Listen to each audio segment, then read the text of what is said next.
Did someone say 3-1? I'm going to go with a 3-1 win. Oh, yeah, I thought it was me. It's always nice to get something right for a change. What's going on, people? It's your boy Forde, aka Forde Have Mercy, and welcome to the 3-1 review between Newcastle United and, of course, Brentford FC. A nice, comfortable victory for the Toon, 3 points in the bag and up to second place in the Championship. Brentford put on a decent display, but again, the quality shone throughout the whole entire game. Now, starting with the starting lineup for Newcastle United, Darla remains in goal in place of Sells. I don't think Sells is coming back anytime soon, and thank you very much for that, Rafa. Unchanged back four, Clark instead of Mbemba. What has happened to Mbemba? Where has he gone? Anita again at right back had a nice solid game. Dami at left back had a decent game as well, and then obviously captain Sells making up the rest of the back four. In midfield, no place for Richie. Richie apparently contracted an illness of some sort. I'm not too sure in the in-depth detail of it, but apparently got an illness. So Atsu started again, and what a game is this guy is having. I mean, the last game obviously got the winner against Rotherham, and then this game here, he's putting in a couple of decent performances, and it'd be a shame for Richie just to walk straight back into the side, if I'm totally honest.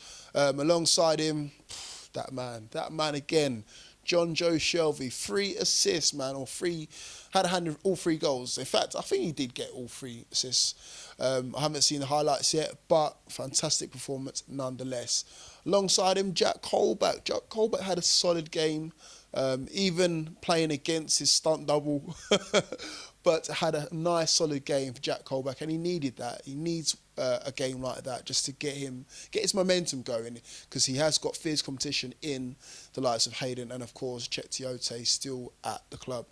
Making up the rest of the midfield was obviously Johan Gouffran. Didn't have the most influential game going forward, but very solid coming back, helping out Dummett on that left-hand side. And, of course, no Diame to start. It was Ayoze Perez alongside Gayle. Not too bad from Perez. Couple flashpoints where, he took on a player and then won us a free kick. I remember that was one of the highlights. But apart from that, nothing too really out there to think, Diame needs to be benched for the rest of the season. So, again, that position there, that number 10 position is still up for debate. And, of course, Dwight Gayle banging in the goals. I'm sure he's leading top goal scorer in the Championship now with those 2 goals that he scored. So, let's get into the game.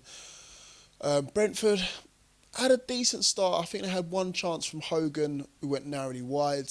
But apart from that, we really took the game to run. I'm really happy to see that. We didn't rest on our laurels. We didn't show any ring rust or match rush, should I say, from the international break, and we took the game to him straight away, and obviously that's why we got the just rewards. Went 1-0 up, courtesy of a Kieran Clark header, ball into the box from Shelvey, and then obviously Kieran Clark buried it into the back of the net, and we went 1-0 to the good, should I say, within the first couple of minutes, first 10 minutes or so. After that, we didn't rest again on our laurels, so fantastic performance, and straight away back in their faces, and then we went 2-0 up as well. Great ball in by Shelvey, again to Gayle.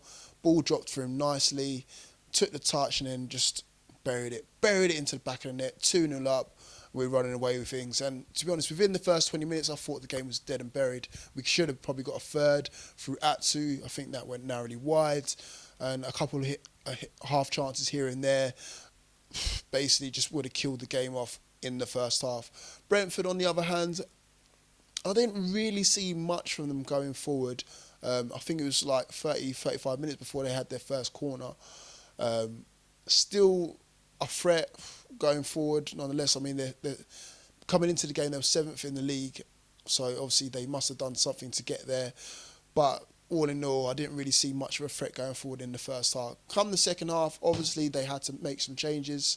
That didn't come into the latter of the second half, but again, basically killed them off at the start of the second half. 5 minutes in, 50th minute, ball was played out wide to Shelvey. Shelvey crosses it in, across the ground, and then tapping at the back post of Dwight Gayle. 3-0. Thank you very much, Brentford, for turning up.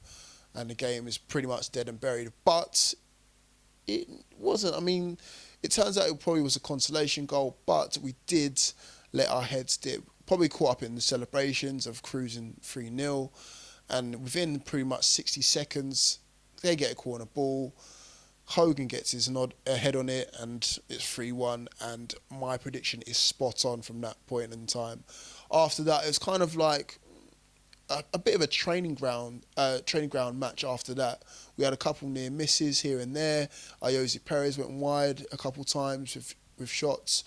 Rang the changes as well. The likes of obviously Yedlin came on, Lazar came on, so it was good to see Lazar in the flesh for a change. And obviously Hanley came on for Lascelles. Brentford made some changes as well. They brought on John Joe Shelvey lookalike, who got endless amount of banter. And it's funny, like they had their Ginger and Baldy versus our Ginger and Baldy in midfield, and obviously ours came up on top, but it was just a funny moment, and the fans just lapped it up all throughout the game. But fantastic performance. We needed a performance like that. We haven't had one of those in a while. We've had a couple of near misses, obviously with the 4-3. Well, not near misses, but a close call, should I say, with the 4-3. And obviously the 1-0 against Rotherham. But we needed a nice, convincing 3-1 or 3-0 victory to make sure that we solidify what we're doing here in the Championship. We're not here just to scrape past and scrape on through to the Premier League. We're here to win the league convincingly, and I think we can do that from now on. Going on to the next game against Barnsley. So hopefully I can be there. It is a school night, guys. So again, I appreciate if you guys can't be there. Hopefully I can get myself down there. If not, if you haven't seen it by now, Newcastle United, the club itself, are running a fantastic initiative at 9 Bar, where they're going to be screening the game for free. I believe you do need to get a ticket though, just to make sure that you get yourself in. I think they've got a limited capacity of up to about 900 or so. Don't quote me on that. So make sure you get a ticket if you can't make it down to the game itself. I don't think under 18s are allowed, guys. So again, if there's any younger viewers watching this, then unfortunately you're going to have to watch it at home, lads, or go to the game.